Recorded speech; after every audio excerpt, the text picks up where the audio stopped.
the Baen Free Radio Hour.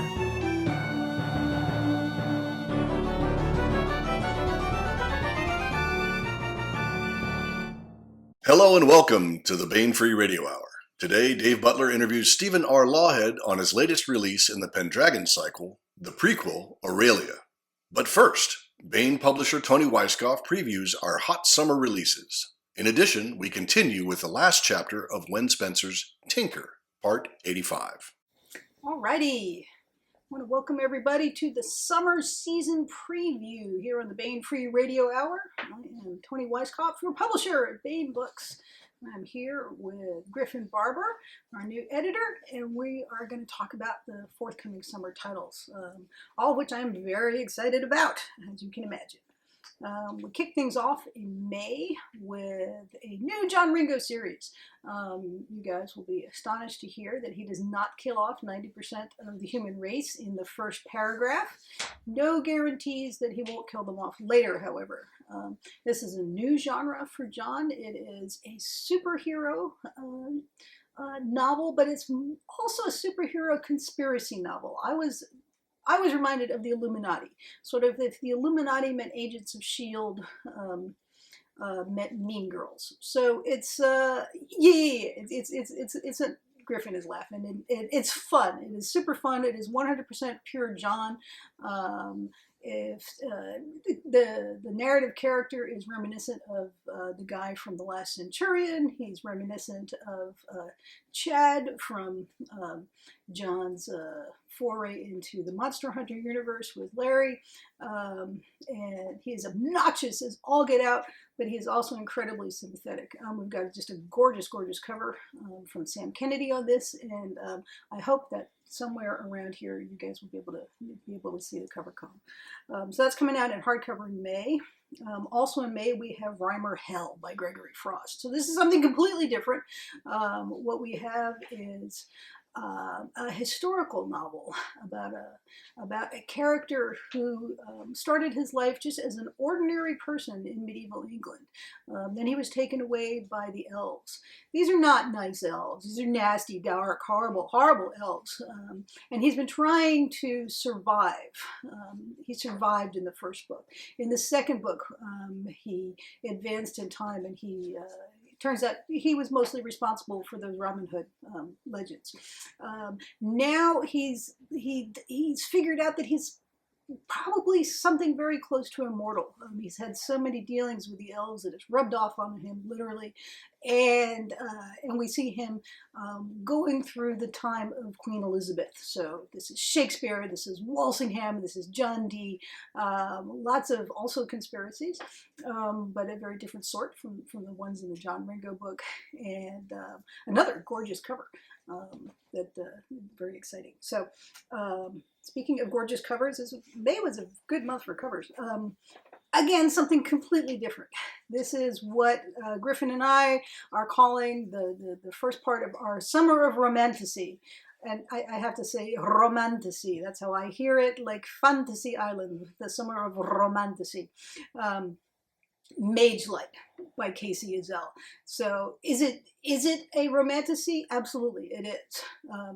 Will people who play D&D also like it? Yes, they absolutely will. I'm not saying it's lit RPG, but it's a familiar kind of adventure, but with the heat sort of turned up to. It's not smutty. Maybe a little smutty, but but it is very, very hot. We have a young woman who is a mage.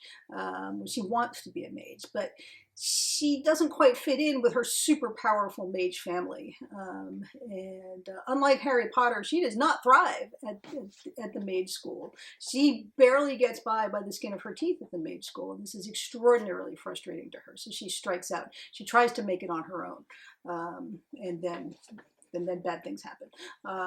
It's a great adventure.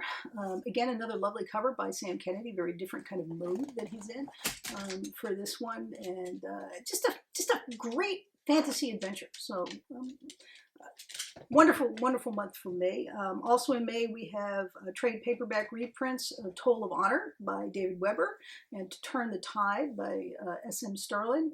The hardcover of To Turn the Tide sold out within about 6 weeks. So we put this puppy back in print and trade paperback as soon as we could. And so that one's coming up. I don't think I will ruin anything for anybody by telling you that the sequel to this one will be out in fall later this year. So that's our May. In June, something completely different. We've got a hard science fiction novel. This is one of the hard science fiction novels that, well, this is one of the novels that Eric Flint had started before he passed away, and was then completed by his collaborator, Reich Spohr. It's a first contact novel. It starts out with an astronomer looking in the night sky and seeing an anomaly, and then trying to figure out, going through all the hard science processes of how you figure out, all right, well, what is this thing, right? First of all, is it a scratch in the lens? Is it, am I misreading something?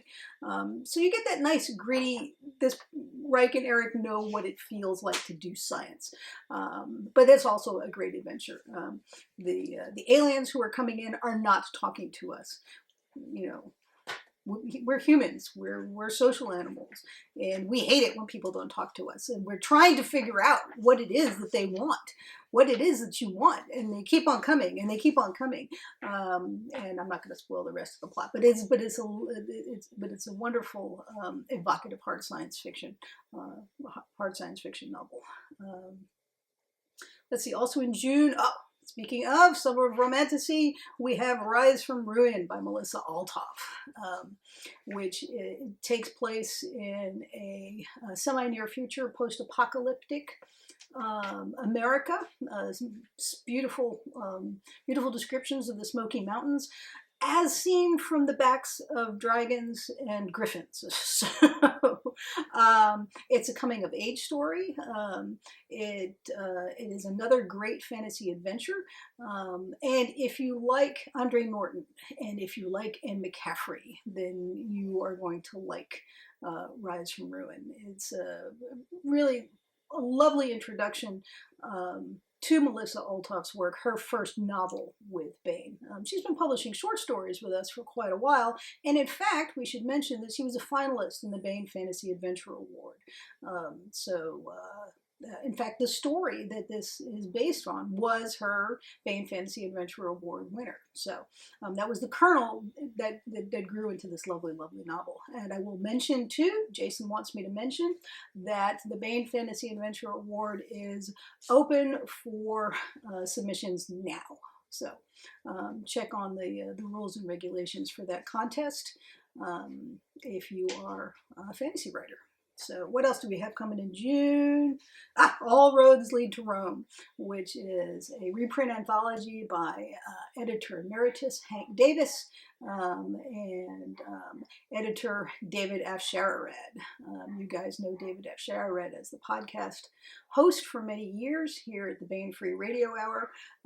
He's moved on to another publishing company, and we wish him all the best, but we're looking forward to publishing this one and an original anthology from him that'll be coming out again in fall of 2025. All Roads Lead to Rome. It's all things Rome. If you've been thinking about Rome, we got the anthology for you. So it's not just Rome, it's also space empires that are Rome inspired as well. And this all came about from an idea from a reader. The reader sent this in to us, and we thank you, Michael Gantz, for this fantastic idea for a reprint anthology. Let's see. Heading back up to July, we have The Winds of Fate by Steve Sterling. All right, so that's the sequel that we were talking about To Turn the Tide, where Steve has sent a Harvard professor and his grad students back to the time of Aurelius in the Roman Empire. The time of Aurelius in the Roman Empire was not an easy time. There were lots of barbarians, terrible things were happening, and these guys have got to try to survive. They've got to try to figure out how they can keep their honor intact while living in this very different society, the one that they're not used to. And it turns out that they are not the only ones who have been sent back in time. So it's not going to be a cakewalk. Steve has come back to writing for Baen in the tradition of his Belisarius novels with Dave Drake, and just a triumphant return. Really, really pleased to be publishing this series. So. Let's see, what else do we have? Oh, The Presence Malign by Michael Merceau. Michael Merceau, he's writing military science fiction, far future military science fiction. This series, again, reminds me strongly of The Best of Gordon R. Dixon and his Dorsai series, but with a modern sensibility to it. Great military SF. What else do we have in July? The Long Way Home by Patrick Childs. So this is is this the first book? No, this is the second book. It's the second book in his series of medical alien adventure, planetary adventure, epic that Patrick Childs is doing with these. We have a ordinary person, a lady who is a paramedic, who has been sucked up into the very active alien culture that Earth is thankfully unaware of. And in this novel, she's earned her keep.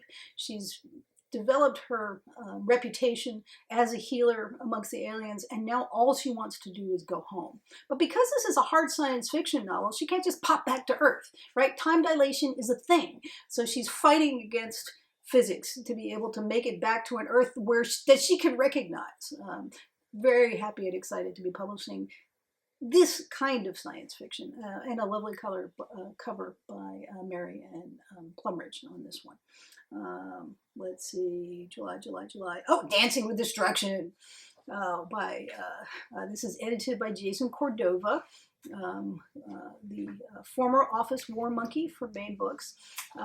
He was struck by a sketch that Kurt Miller had done for a completely different book, and just fell in love with this piece of artwork. And he asked me, he said, surely this is going to be right for a book, something that we're publishing. This is going to be the cover for. And I'm like, it is. It's going to be the cover for the anthology that you do that's based around this cover. And that's exactly what Jason did, rising to the challenge. So we have a bunch of great authors, including David Weber writing with Marisa Wolf, and Nick Cole and Jason Ansbach writing stories. Casey Azel's got a story in there. Who else, Griff? Joel Presby. Oh, Joel Presby, yeah. Melissa and Nick Steverson. Melissa Altoff and Nick Steverson. Great, yeah. And Jacob Hollow and Edie Scott. Jacob Hollow and Edie Scott, fantastic. So all of them very different authors, and they're very different takes on this particular Kurt Miller cover. So this one is just fun, right? It's just fun, and this is something that John Campbell used to do. John Campbell, who was the editor of Astounding, then Analog, if he got a piece of artwork in, he would sometimes give it to different authors and say, "All right, you do a story, and you do a story." So we're keeping a science fiction tradition going with this. And just having a little fun with it. We've got reprints of Monster Hunter Legion by Larry Correia also in July. That'll be in trade paperback. And The Mass Market of Beyond the Ranges by John Ringo will be out in July. So winding things up, we have more John Ringo, in this case, Behind the Veil. John Ringo writing with Lydia Scherer. This is the third book in their Transdimensional Hunter series, another beautiful cover, and a completely different genre from anything else that we've talked about this month. This is a near future novel with a young woman protagonist, a teenager just starting to come into her own as a young adult, younger adult, and finding what fun it is to lead a merry band of gamers in an incredibly important worldwide competition. Now, what she doesn't know, but she's beginning to suspect, is that this is a little bit more than just a gaming contest. And what can we say? It is a John Ringo novel. The threat of the destruction of 90% of the human race is there, hanging over them like a cloud, and we're starting to realize this. Great interpersonal interactions. It's got the flavors of Lydia Scherer with the flavors of John Ringo. It's like a Reese's peanut butter cup. It's so much fun to read and just immerse yourself in. So that is Behind the Veil. The King of Floor Cubitamp also, actually, as it happens, takes place in a John Ringo universe. And in this case, 90% of the human race is wiped out right at the very beginning. So this is John's Black Tide Rising universe. This is a novel that is expanded from a story that was in one of the Black Tide Rising anthologies by Michael Z. Williamson, not called Mad Mike without reason. He is having way too much fun being the King of Floor Cubitamp here. So more novels in the Black Tide Rising universe. Let's see, August. Oh, Fate and Fury by A.C. Aaron Haskins. Gorgeous Todd Lockwood cover on this. A worthy sequel to the gorgeous Todd Lockwood cover that we had for the first in this series. If you like Larry Correa's urban fantasy, we think you're going to like this too. There's a lot more Irish-inspired legend and myth behind this, as well as a little bit of Norse as well. And in its way, this is also military fantasy. It is talking, the main character is a person who has been through the wars. And he's not being allowed to retire. He's not being allowed to just sit in his shop and drink his whiskey and drink himself to death. He's just not being allowed to do it. I have a lot of sympathy for people like that. So that is Fate and Fury, coming out in August. We have a reprint in trade paperback of Flag and Exile by David Weber.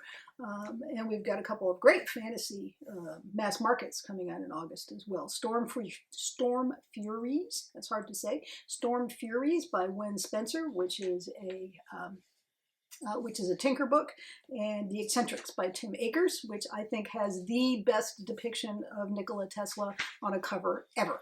And that, again, is a Todd Lockwood cover. So that's our summer season. We're really excited to present it to you. Some of the e-arcs are already appearing on the website, so if you want early access to these, you can get them. Otherwise, we hope to see you at some conventions around the country. I will be at LibertyCon and DragonCon, and hope to see you guys there. All right. Welcome. I'm DJ Butler. Welcome to the Baen Free Radio Hour. Today we're going to talk with Stephen R. Lawhead about his novel Aurelia, out now in hardback. And of course ebook, wherever books and ebooks are sold. The ebooks, of course, DRM free if you buy them at Baen.com, as always. Of course, let me tell you a bit about the author. Stephen R. Lawhead is a multi-award-winning author of mythic history and imaginative bestsellers. In over 30 years of professional writing, he has established an international reputation and is known for such works as the King Raven trilogy, a retelling of the Robin Hood legend, and the Pendragon Cycle, which we're going to be talking about some today, an historic retelling of the King Arthur legend. Other notable books include the historical works Byzantium, Patrick, Avalon, fantasy series The Song of Albion and the Dragon King trilogy, as well as works of science fiction Dream Thief and Empyrean and the 5-book series Bright Empires. Lawhead makes his home in Oxford, England with his wife. You can find out more by visiting www.stephenlawhead.com. That's Stephen with a PH. Or visit him on Facebook at Stephen R. Lawhead. Steve, welcome to the show. I'm happy to be here, and greetings from wet and windy Oxford. I wouldn't have it any other way. I love wet England. It makes it what it is. So we're going to talk about Aurelia. Let's talk a little bit about the Pendragon Cycle. So the biography I just read refers to it as a historic retelling of the King Arthur story. Now it's not historic in the sense of being the first retelling. There have been a lot of versions of Arthur. What is it about your version of Arthur that makes it historic? Well, the historic part that we're referring to is the fact that I tried to trace the legend back to its roots. I used to say legends have legs and they move around, and where they end up is not often or very rarely where they began. And so the idea was came to me way back when, and the time we were living in Lincoln, Nebraska, and I soon discovered that the library of the University of Nebraska uh, had maybe 6 books, maybe 7 of any pertinent interest in this subject. And so I quickly devoured those and decided I need more. Anyway, um, to leapfrog ahead a bit, um, we moved to England and basically been here ever since. Even became citizens back in the day. And um, the idea was, though, to visit the sites and the places associated with Arthur, both in legend and in history, and also get an idea of the physical geography, but also the political geography of what was going on then and what it might have looked like to the people living at that time. And so that involved a great deal of study, but it was also great stuff because every time the kids had a school holiday or something, we'd pile in the car and drive off to 1 or 10 of these different sites. And there are things that a writer paying attention can pick up visiting a place that you learn so much more than reading about it. The reading helps give you an idea, but until you go there, you say, "Oh, I get it now." You know, a hill fort is situated like this because, and then you can see exactly what it looks like on the landscape and how it would have been served as a defensive fortification, for example. Another thing, in remember on the borders in Scotland, walked into this little post office, come grocery shop. There's quite a lot of those things around up there, and on the counter by the cash register was a little pile of pamphlets that a local historian put together. It said Arthur and Merlin, the Tweeddale connection.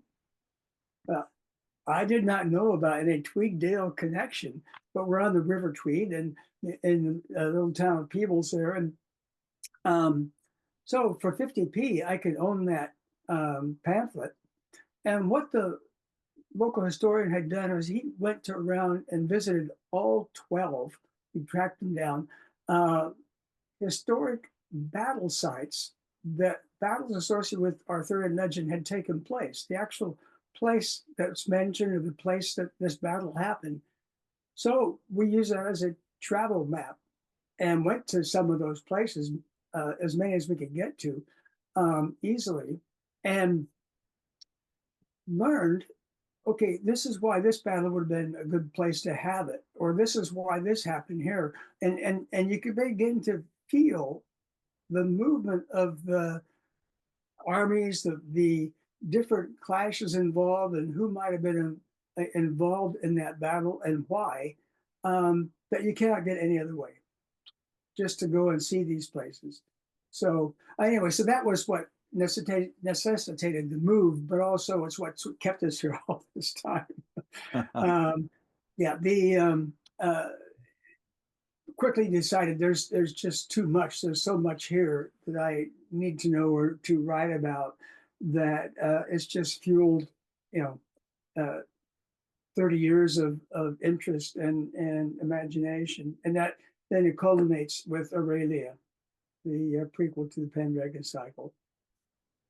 That's fascinating. That's I don't know if people generally sort of appreciate this. If you read a historian who writes about big um, sort of high level history, someone like Simon Schama in the UK or David McCullough or somebody in the US, you go reading their footnotes, and And what a lot of their footnotes are is precisely the works of the little local historians who may be amateurs, who may be librarians or whatever, who went out and walked, looked through the church registries and walked the paths and did the stuff, and Exactly. and those high levels, the Paul Johnsons or whoever, are kind of aggregators. They're aggregating the work um, of all those historians. That's super cool. So you're talking about, this is sort of a little south of Edinburgh. You're talking about up on the borders of Scotland. That's right. Yeah. Yeah. So that's interesting. Is this here's a question we didn't ask you the other week.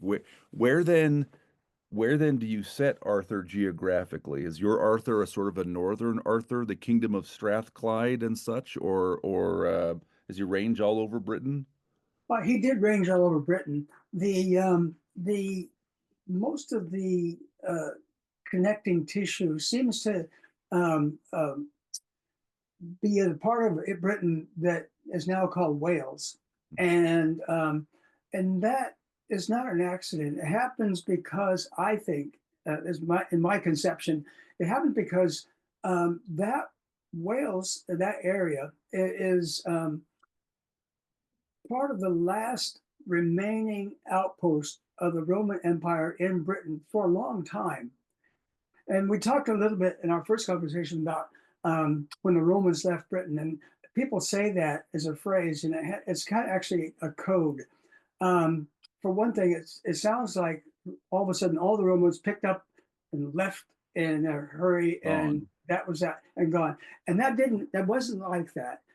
And nor did they arrive like that. They arrived in stages. And typically, when a Roman army first came, they would offer a local tribe a choice: either fight or become citizens. If you fight, you'll die, probably. If you become citizens, pay your taxes, all of a sudden you have every access to the Roman Empire that everybody else has, and all the benefits that derive that. Just pay your taxes, be good citizens, and we'll take care of you. Well, for a lot of tribes in Britain, these little local clans and tribes, some of them not very big at all, their territory is always under attack, either from their neighbors or from the Irish across the sea or somebody, always wanting. So all of a sudden, you have a great choice. You can become, I'm not a chieftain anymore, I'm a magistrate. And I take a Roman name and I take citizenship, I pay my taxes, but I have access to the Roman army to come and defend me when trouble comes. And that was a deal that was too good to refuse for a lot of them. A few of the northern tribes, they got a bit stroppy about it and they didn't like the idea, or it wasn't explained the same way, or they felt it was an imposition of some sort, so they fought. And when they fought, they were mostly subdued and became put under the Roman sway that way. But for many that took citizenship, we're talking now into the second and third and even the fourth generation since the arrival of the Romans, 100, 200, 300 years go by. These people are British through and through, but they're also been citizens for 3 and 4 generations and more. So the idea that when the Romans left, what they left behind was this, what were the people that were thoroughly involved in their form of government and in their form of life. Britons built villas in the Roman style, and they made their cities in the Roman style. But when the Romans left, what happened was that they took the army away to go defend the northern border between France and Germany, and the idea that they would come back, but they didn't. And at one point, they write a letter to the emperor, say, "Bring our soldiers back, our boys. We need them. It's getting desperate here." And he wrote back to him and said, "Well, these things are tough all over. Look to your own defenses." And so that's the milieu in which Arthur rises as the person who can then marshal the defenses of Britain under one army, so to speak, and become the defender of Britain. And that's where Aurelia comes in, because Fantastic. she is a person who witnesses that transition between the Roman form of government in which she grows up in and the change as things begin to drift. And it became apparent that those cities that the Romans had built could no longer be defended in the same way. Many tribes abandoned those towns because they were just an invitation to the barbarians to come and raid here. Here's all the riches are right here. Come and get them. And they could not defend those towns. They went back to an older way of life that they could defend, which were the old hill forts, the old fortifications that were still around, but they revamped them, they rebuilt them, and they used them again, reoccupied them, many of them.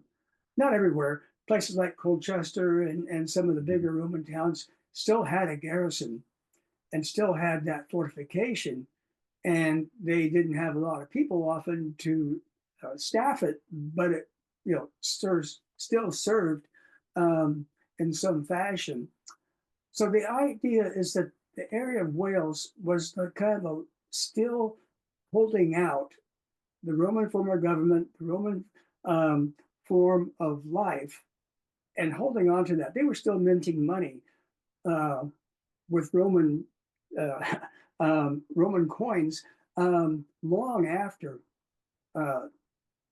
the armies left. And in fact, they were still sending ships to trade in Rome and back and forth and everything. So there was a lot going on even after the so-called Roman departure. But it's all changing. It's all going a different direction now, and that's where Aurelia comes in. She's the she's the daughter of a local magistrate, but she through one thing or another, you have to read the book to find out, becomes married to a person who becomes a legate and is in the army as a legate. A legate is kind of a senator in charge of an army battalion. He's not a soldier as such. He's an administrator, but he's also kind of a chief, and a chief administrator for an army unit, and lives a bit in France, and that becomes the French connection that the north of France becomes involved that way for a time. Anyway, the north of France is Brittany. I mean, it's not an accent. That's right. Yeah, that sounds like Britain. This is also a Celtic land, right? One of the four surviving Celtic languages. Traditionally, what they call one of the 7 Celtic lands. Yeah, and when you here again visit these places, you see, oh, I get it.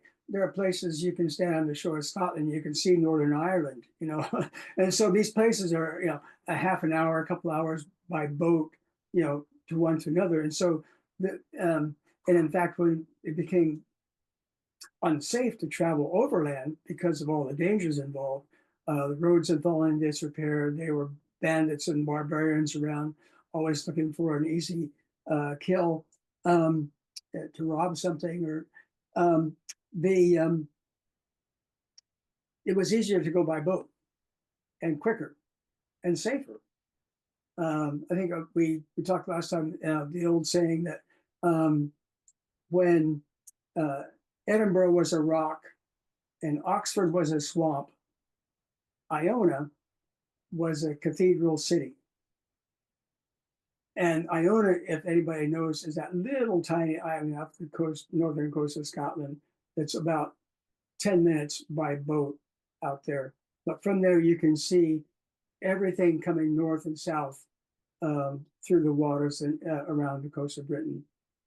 So anyway, so it's those kind of, it's that kind of a world she Aurelia comes into. So she's And Roman. She's a Briton.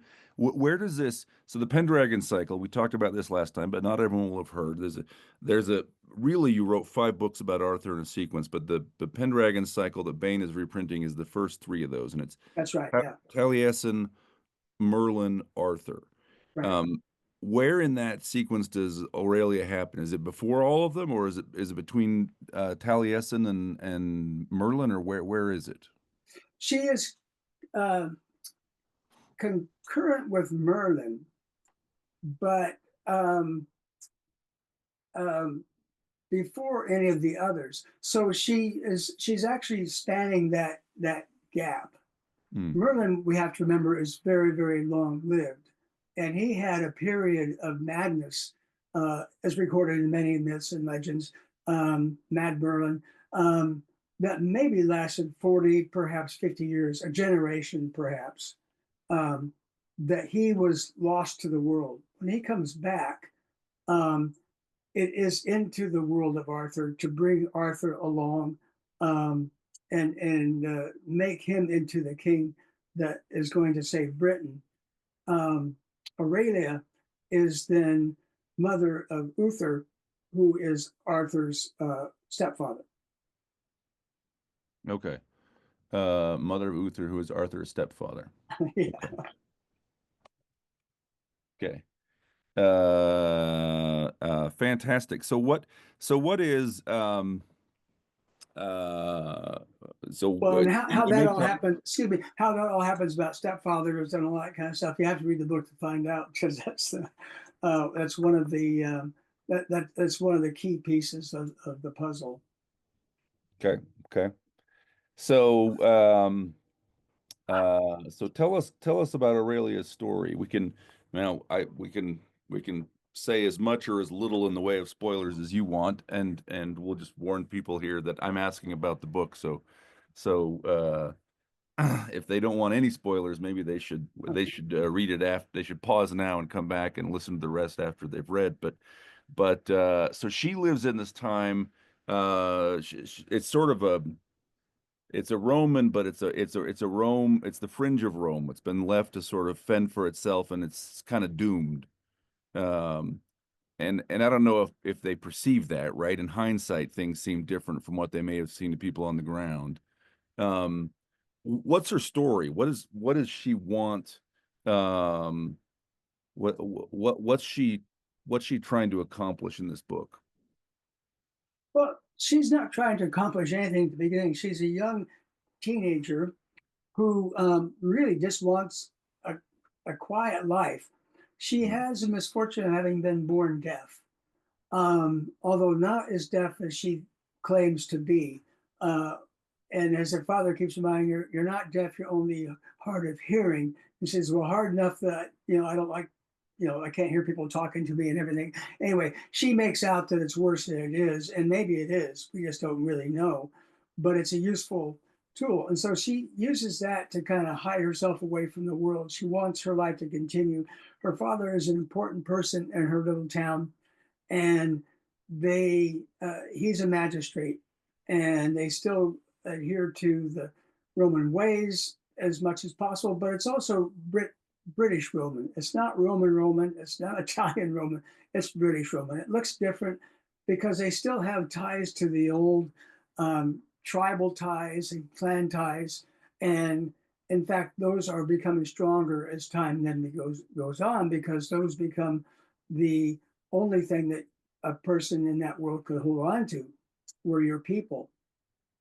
And as she explains, her great grandmother was a Silurian queen, and she's a daughter of a magistrate, and she's a person of substance, but she's also, as a young girl, very shy and retiring, and all that begins to happen when her father dies. Now I won't go into too much after that, but it becomes a road trip that she has to find a place that she can live, and people will take care of her, because she loses everything and is on her own for a good portion of the book. And then where she ends up and how she gets there, that's the story. That how all this turns around for her to become not only one of the most important people, but also an unsung person in Arthur's story. Yeah. Yeah. Interesting. So, look, when I write, I sometimes use writing as a pretext to go places I haven't been, read books I haven't read, um, even study languages I haven't studied before. What did you do? I mean, I think it had been a few years since you'd been writing in this story, right? Yeah, a good few years. Yeah. So I assume you probably had, I mean, if it were me, I would have gone back and reread my own books, but like, did you do additional research? How did you get ready to write this book? Well, as it happens, the research is going on all the time around me. Living in Britain, there are any number of programs about archaeology, about um, uh, local history and that kind of thing that on the BBC or on television somewhere, and you can always tune in and find those. And every now and then somebody will say, "Well, we just found another Saxon horde in the middle of my field, that nobody knew about." Well, it dates from that time. Well, what happened? Well, there was a battle. There was something, something happened, and so um, the uh, that kind of thing. I participate in and I'm interested in. I kind of keep track of it, but also the process of just absorption kept it current enough that when I decided to do a prequel, that by the way, this is something that was suggested by a publisher to years and years before I sat down and write it. I dismissed the idea, said, "Oh no, nobody wants prequel." Well, as it turns out, these days everybody wants a prequel. So I thought, well, why not? We'll give it a go. And new information has come to light, new way of looking at some of the historical features of the time, but also new interpretations of what we have already seen in many places. And it always gives me I kind of get a little chuckle when someone says, usually a scientist or something said, "Well, we now know that such and such happened. So everything that you now knew then is different." And so well, that's just another way of saying our current thinking is this. It's not that we know it. What we do, our new interpretation has now superseded everything else that's come before. So it's always in flux. It's always changing our understanding of what actually happened. But the physical evidence doesn't change, only our way of imagining it. And so I think this way is just as valid as any other, based on the kinds of not only the kinds of things I've learned since writing the first time, but also my own interpretation of how that world might have looked and how it might have operated.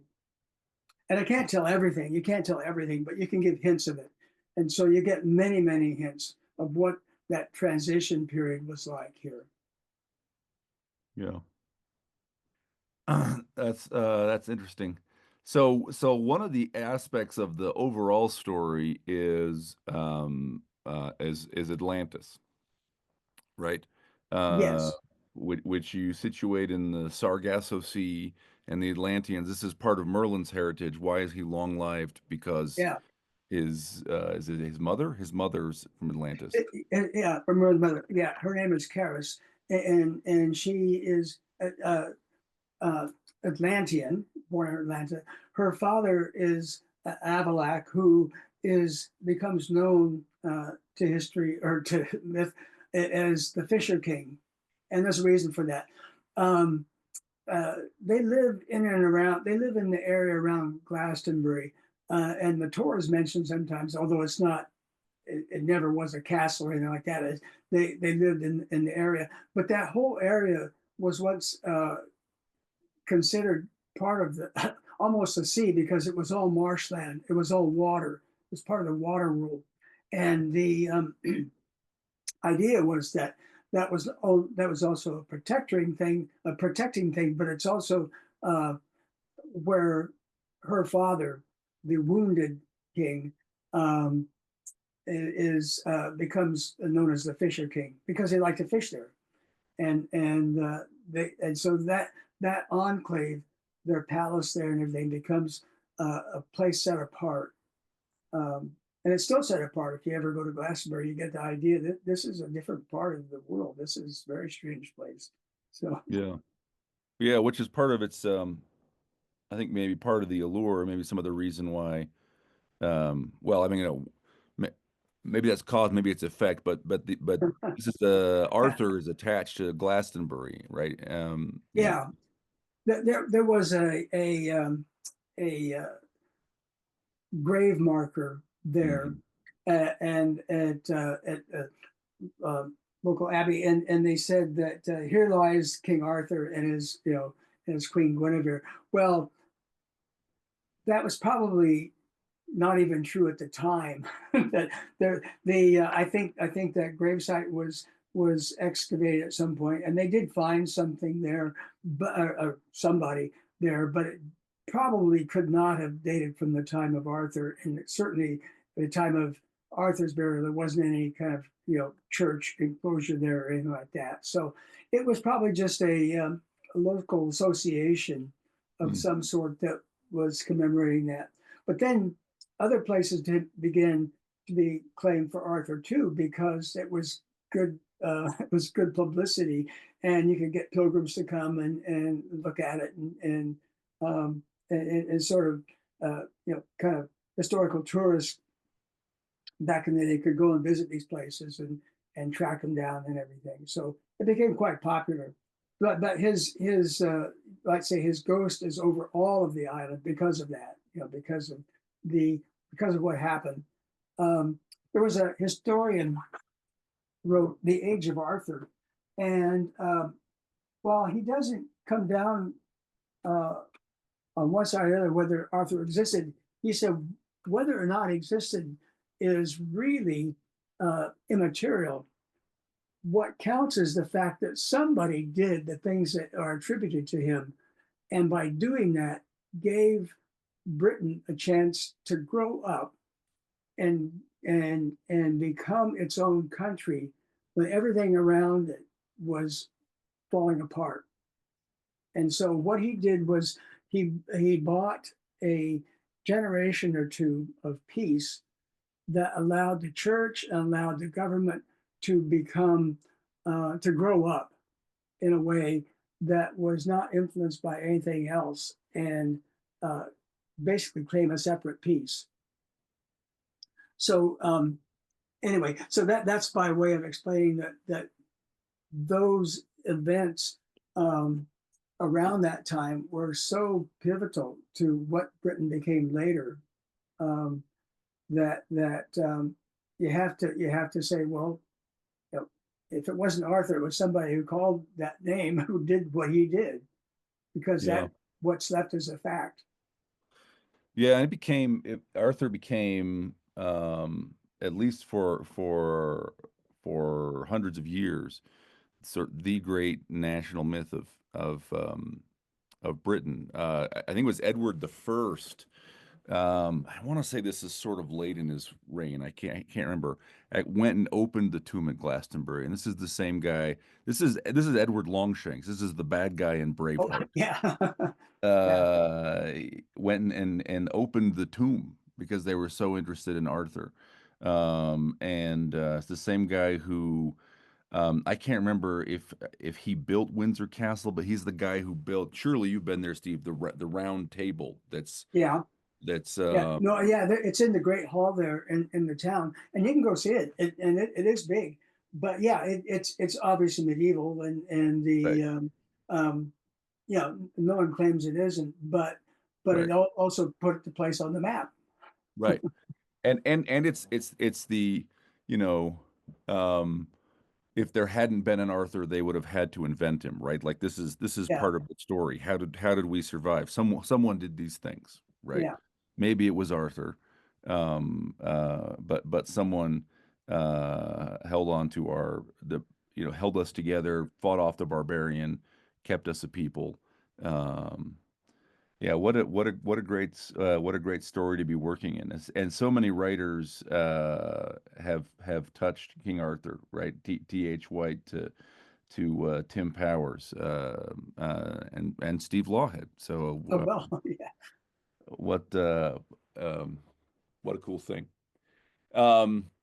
So I'm curious, you think there are more stories in the series? Do you plan any side quills or sequels or anything else? Well, the two books that follow the first three, the cycle, and I think I explained last time that the original idea for the book was to be 4 books, but the original publisher felt that that was a book too far, so they let me know when I was working on Arthur that it would be the last book, and so whatever I needed to do, finish it up. But a few years later, a few years down the line, a new publisher came on the scene and wanted to complete it. And so that became Grail and Pendragon. And those were the sort of the untold stories um, and about Arthur. But the whole myth cycle about the Grail, what was that about? And then his the Pendragon, the fight with a different barbarian horde than the ones that gave him trouble, and it's commemorated in the various mythic stories. But it was probably an invasion by the Vandals coming up from North Africa, looking for a place to settle, and they tried in Spain and got a foothold, but they came up further north too, a few of them into Britain, and caused a lot of trouble. And the that those are kind of separate stories. They don't fit in with the regular myth, but they also part of that that era and what happened. That in fact, there are places, or even around Britain, where a few of them might have settled, and they have a different kind of well, the Vandals had a different kind of life and a different kind of they were somewhat Roman in their outlook too, and so they had took an area of Britain and up into Scotland as well. So that's where they get a few of the Scottish tribes have that kind of heritage. This is so so the Vandals. This is new to me. This is interesting because of course the old story was the Angles, the Saxons, and the Jutes, right, coming over, and these are all Germanic peoples. Right. Yeah. The Vandals are Germanic peoples too, but they in their wanderings got down into Spain and North Africa. I did not realize that they'd had an influx into Britain at some point.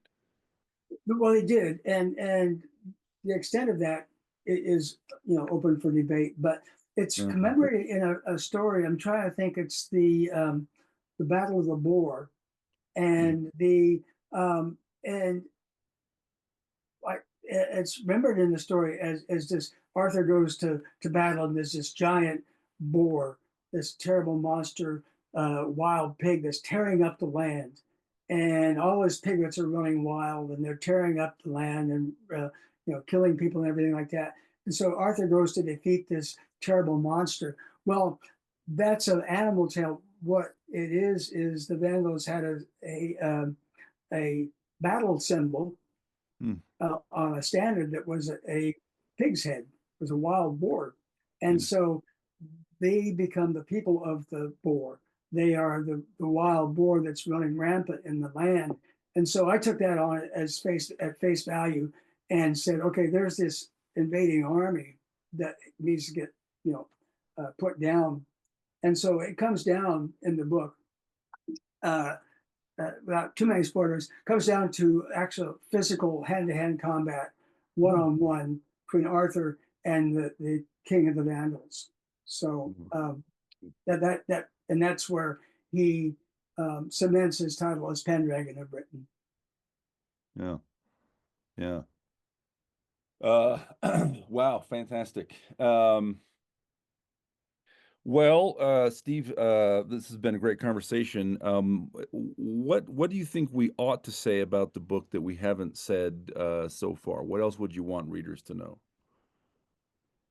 Well, I think what I want them to know is that a lot of what we talk about might seem really confusing and convoluted, Mm, but that it isn't that way in the book. The book is actually an explication of a lot of things, and even questions that readers might have had over the years about how this part of Merlin fits in with this part of Taliesin, or how this mm, part of Taliesin fits in with later Arthur's story.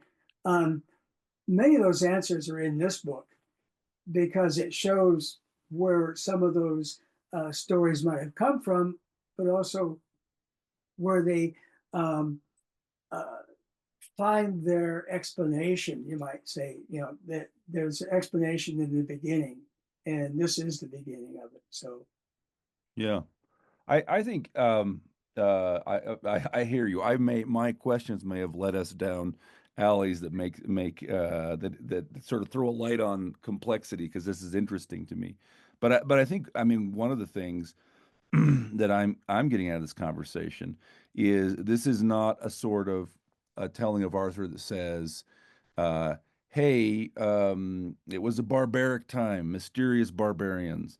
A Christian king arose and he established chivalry." Right? That's a very sort of there's a level at which you can kind of engage with the Arthur story that's very simple, and I think that you're looking at when we say a historical Arthur. I think we're looking at a world that actually is complicated, that there are movements of people, right? mm, And different kinds of movements. Sometimes there's a yeah, tribe on the move. Sometimes the empire just pulls back its soldiers because it needs them to fight the civil wars that are going on in the heartland, right? And says, exactly. Yeah, good luck to you. Uh, and people have different kinds of affiliations, right? A person can be a Briton, which is to say a Celt, but at the same time a Roman, which is to say an attachment to a certain, modes of law and culture and language, right? And I think that's wonderful. That's the real world. Um, and so I love that you've written Arthur that way. And we're very excited. We're publishing Aurelia. I think it's very cool. Congratulations on the book, well, Steve. thank you. Thank you. Yeah. Fantastic. So once again, the book is Aurelia.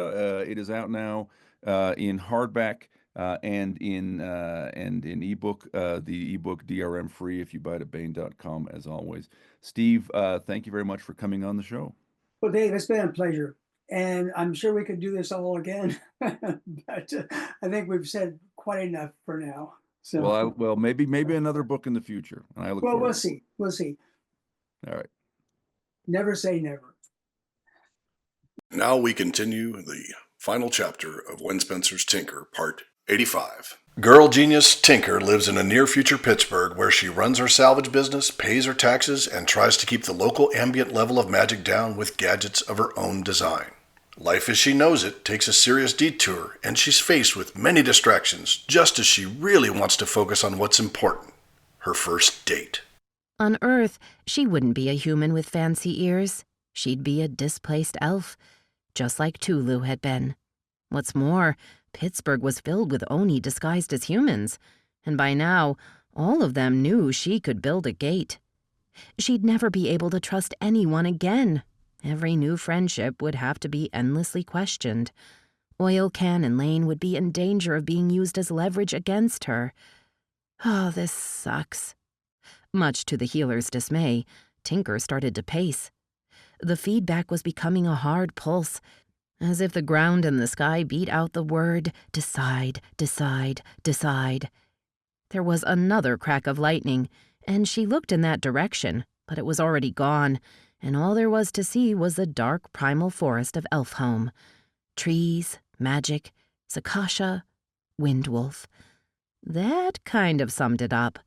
The world she considered home, the people she trusted, and the male she loved. But Oil Can, Lane, her datapad, the hover bikes, people that understood physics, clever little gadgets, pizza, and pierogies. She found herself at the far end of the bridge, a city block from the rim. Was she so shallow that she'd give up everything she loved for stuff? Without the stuff, though, she'd been bored to tears at Almrenal. But she could have spent her time learning the complex magic of the spellstones. Windwolf had said that he'd teach it to her. She'd ignored it, in what now seemed like childish spite. In hindsight, she certainly could have used the power in the last 20 days, and the Oni magic opened up a new realm of possibilities, creating solid, temporary matter. She paced back to Pony, the feedback beating on her even harder. Any minute now, she'd lose the chance to decide. She wanted to stay on Elfhome, right? It felt more like her home than Earth, with or without Pittsburgh. Except there was still the problem of Oil Can.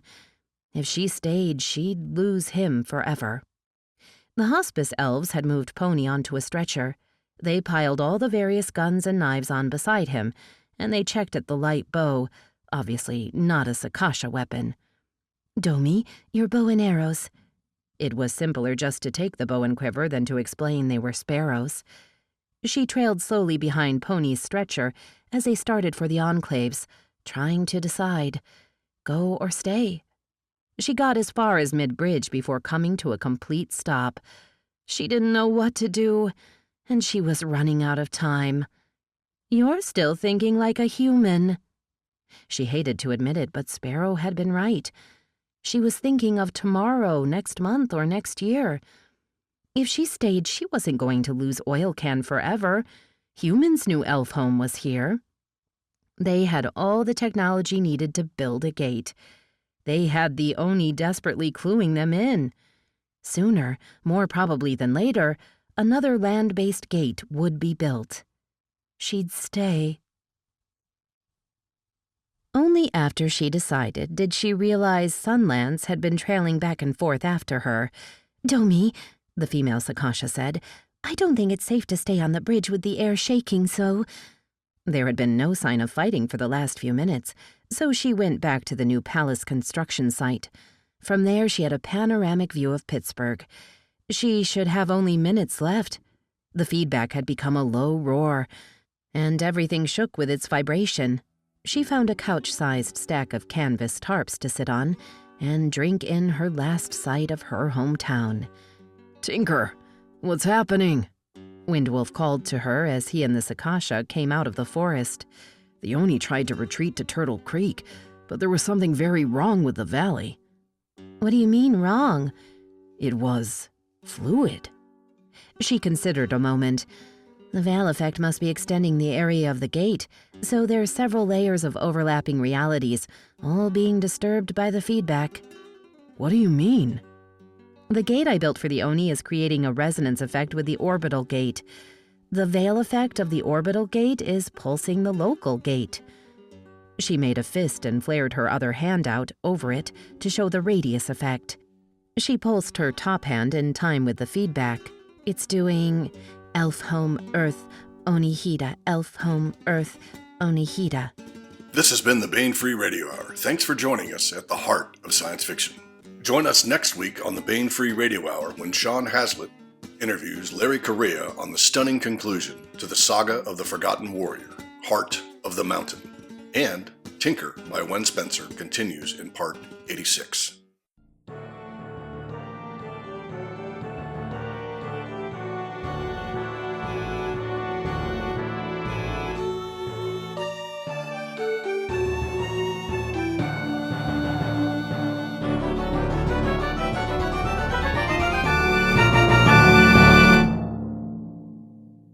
Score by Ruth Judkowitz.